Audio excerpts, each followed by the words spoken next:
Sabay na dinanay ni Sian Lim at Ashley Ortega, ang mga kumakalat na chika na may something nang nangyayari sa pagitan nila. Nagkasama ang dalawang kapuso stars sa latest GMA7 series na Hearts on Ice, at mula nang magsimula silang mag-taping para rito, ay hindi na tumigil ang tsismis tungkol sa dalawa.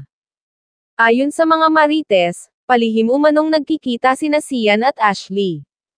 Kasunod nito, inakusahan na ng ilang netizens na matagal na raw niloloko ni Sian ang girlfriend na si Kim Chu.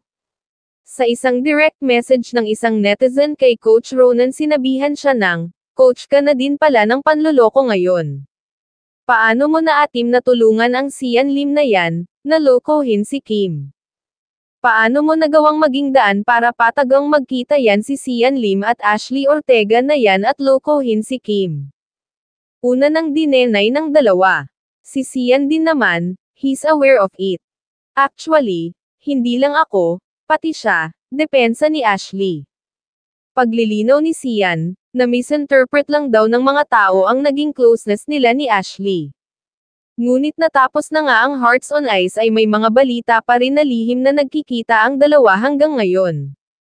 Sa huli, ipinagdiinan ni Sian na trabaho lang ang ginagawa nila ni Ashley at hindi niya niloloko si Kim.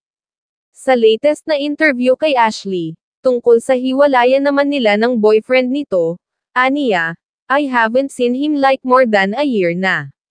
Single ako ngayon, so focus ako sa sarili ko and I will have a new show. Punong-puno na naman ng work before the year ends, so doon muna ako."